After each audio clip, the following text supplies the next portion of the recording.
역사, 세계사 공부의 첫 단추는 인류의 진화사이지요. 현생 인류가 있기까지 수많은 고인류가 있어서 일일이 살펴볼라 치면 머리가 지끈거립니다. 게다가 새로운 화석이라도 나오면 그 계보가 바뀌기도 하고요. 하지만 너무 걱정 마세요. 우리가 단 2개의 조상만 확실히 알아두면 가장 중요한 인류 진화의 핵심을 파악할 수 있을 뿐 아니라 나머지 조상들도 쉽게 정리되고 외울 수 있기 때문입니다. 그렇다면 확실히 알고 넘어가야 할 2개의 조상은 누구일까요? 그들은 실제로도 이제까지 알려진 가장 확실한 인류의 조상이기도 한데요. 그중 하나는 바로 호모 에렉투스이고요. 다른 하나는 현생 인류의 이름이기도 해서 따로 외울 필요도 없지요. 바로 호모 사피엔스입니다. 이 둘만 확실히 알아도 인류 진화의 핵심과 흐름의 큰 그림을 그릴 수 있답니다. 호모 에렉투스는 일단 덩치부터가 인간만큼 큽니다. 이전의 인류가 침팬지 정도의 크기였다면 나는 현생 인류의 성인 크기이지요. 석기 등 도구도 사용할 줄 알고 무엇보다 인간처럼 몸에 털이 없어졌답니다. 더 이상 원숭이가 아니란 얘기지요. 이후에 등장한 호모 사피엔스는 신체의 기본 골격이나 뇌 용량 등에서 이미 현생 인류와 거의 비슷하지요. 무엇보다 실제 현생 인류의 미토콘드리아 DNA를 추적해보면 20만 년 전에 칼라하리 지역에서 살던 한 호모 사피엔스 여성이 실제 우리의 최초의 할머니라는 사실을 알 수 있답니다. 즉 바로 나로부터 직접 그 피를 이어받은 후손들이 오늘날의 우리란 얘기이지요. 그래서 나는 미토콘드리아 이브라고 부른답니다. 이상의 사실을 근거로 먼저 가장 간단하고 확실한 인류의 계보를 정리해 보겠습니다. 먼저 여기에 호모 에렉투스하고 호모 사피엔스를 이렇게 두고요. 그 앞으로는 인간 반 원숭이 반인 인간 원숭이를, 여기 맨 뒤로는 바로 우리 현생 인류를 두지요. 그러면 인간 원숭이, 호모 에렉투스, 호모 사피엔스, 현생 인류 이렇게 됩니다. 이것을 각각을 대표하는 학명으로 바꿔보면 이렇게 되겠지요. 인간 반 원숭이 반인 조상을 대표하는 것은 너무나 잘 알려진 남방의 원숭이란 뜻의 오스트랄로피테쿠스이고요. 그 다음은 호모 에렉투스, 그 다음은 호모 사피엔스, 그리고 마지막으로 우리 현생 인류를 호모 사피엔스 사피엔스라고 하지요. 사실 이 남방의 원숭이는 단지 직립보행만 할 수 있을 뿐 몸의 크기나 뇌용량 등 모든 면이 침팬지나 다름없지요. 이랬던 인류는 200만 년 전의 몸의 크기는 물론 신체의 비율도 현생 인류와 비슷한 호모 에렉투스로 진화한 것이지요. 주먹도끼처럼 잡기 편하고 날카로운 석기도 만들고 불도 사용하게 됩니다. 무엇보다 호모 에렉투스는 인류 최초로 전 세계로 그 활동 무대를 확장해 나간 모험가랍니다. 170만 년 전에 아프리카를 넘어섰고 50만 년 전 우리나라 검은모루 동굴까지 와서 살기도 했답니다. 그러셨어요? 또 다른 명백한 인류의 조상인 호모 사피엔스는 30만 년 전부터 등장합니다. 이들의 외형은 현생 인류와 거의 같습니다. 20만 년 전이 되면 칼라하리 지역에서 앞서 말한 인류의 최초 할머니가 나타나고요. 그러다가 7만 년 전쯤에 이르면 호모 사피엔스에게 어떤 급격한 변화가 생깁니다. 갑자기 화살같이 불과 다른 재료를 연합하는 복합 기술이 나타나는가 하면 심지어 3cm도 안 되는 작은 석기를 열 처리하는 기술도 선보입니다. 조개 껍질에 구멍을 뚫어 만든 장신구 등도 등장하기도 하는데요. 이는 인간만이 갖는 미적 욕구를 보여주는 것이지요.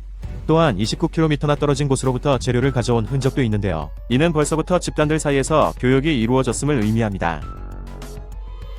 이 시기를 대약진 시대라고 부릅니다. 이렇게 초기와는 확연히 달라진 호모 사피엔스는 6만 5천 년 전부터 아프리카를 떠나 전 세계로 퍼져나가게 됩니다. 이전의 호모 에렉투스에 이어 두 번째 전 세계 모험을 시작한 것이지요. 6만 년 전후로 중동과 아시아로 뻗어나가기 시작했고 이후 호주와 유럽까지 진출하지요. 1만 5천 년 전이 되면 아메리카 대륙까지 그 영역을 넓힙니다.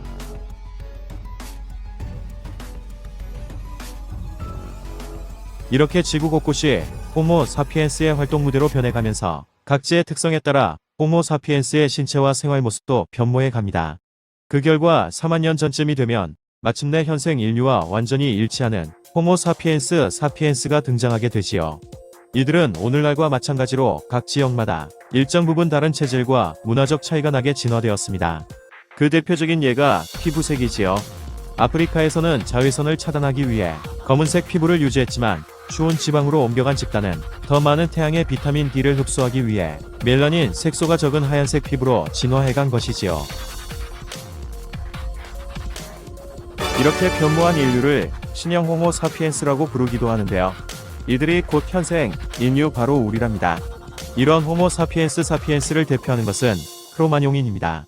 중국의 산정동인이나 우리나라의 영국인도 이에 속하지요. 이들이 오늘날 우리 주변에 태어난다면 우리처럼 똑같이 언어와 규범을 익히고 사용할 수 있습니다. 수학도 배우고 음악에 심취하기도 하며 스마트폰으로 게임도 즐길 수 있는 것이지요. 이렇게 인류는 오스트랄로피테쿠스라는 인간 원숭이 단계에서 호모 에렉투스를 거쳐 호모 사피엔스, 그리고 현생 인류인 호모 사피엔스로 이어져 왔음을 확인할 수 있습니다. 그럼 여기에 두세 개만 더 넣으면 가장 일반적인 인류사의 계보를 완성할 수 있습니다. 그 방법 역시 아주 쉬운데요. 일단 우리의 첫 번째 주인공 호모 에렉투스 앞뒤로 하하가 온다는 걸 기억하면 됩니다. 여기 앞에는 호모 하빌리스가, 호모 에렉투스 바로 뒤에는 하이델베르그인이 들어가는 것이지요. 호모 하빌리스는 최초로 도구를 사용했다고 해서 붙여진 이름이지요. 호모 하빌리스는 여전히 침팬지처럼 작은 키를 가지고 있었답니다. 반면 인간만한 크기로 진화한 호모 에렉투스의 후손인 하이델베르크인은 거의 현생 인류의 뇌용량에 근접했으며 호모 에렉투스처럼 세계 각지에서 활동했습니다. 70만 년 전에 등장했지요. 무엇보다 하이델베르크인이 가지는 가장 큰 중요성은 이들이 우리와 우리의 DNA를 일정 부분 공유한 친족 인류들의 공통조상이라는 점입니다. 하이델베르크인으로부터 50만 년 전 네안데르탈인이 갈라져 나왔고 40만 년 전 데니소바인이 갈라져 나왔지요. 또한 약 30만 년 전에 우리의 호모 사피엔스가 등장했다고 보고 있습니다. 특히 우리의 DNA 안에는 네안데르탈인의 유전자도 2% 정도 포함되어 있습니다. 이는 호모 사피엔스와 네안데르탈인이 사랑을 나누었다는 의미입니다. 현생 인류 중 멜라네시아 원주민 역시 데니소바인의 유전자를 일부 가지고 있고요. 하지만 이들은 모두 호모 사피엔스가 가진 강한 경쟁력 때문에 또는 호모 사피엔스와의 교배에서 발생한 어떤 유전적 결함 때문에 경쟁에서 밀려났고 오늘날 호모 사피엔스만이 전 세계에서 유일하게 살아남은 인간종이 되었답니다. 이로써 인류 진화사의 긴 여정은 다음과 같이 정리될 수 있습니다. 오스트랄로피테쿠스, 다음은 호모 하빌리스, 그리고 호모 에렉투스, 그 다음 하이델베르그인, 그리고 호모 사피엔스, 그리고 마지막으로 현생 인류인 호모 사피엔스입니다. 그리고 하이델베르그인에서 함께 갈라져 나온 네안데르탈인과 데니소바인이 인류와 경쟁하다 멸종해버린 것이고요.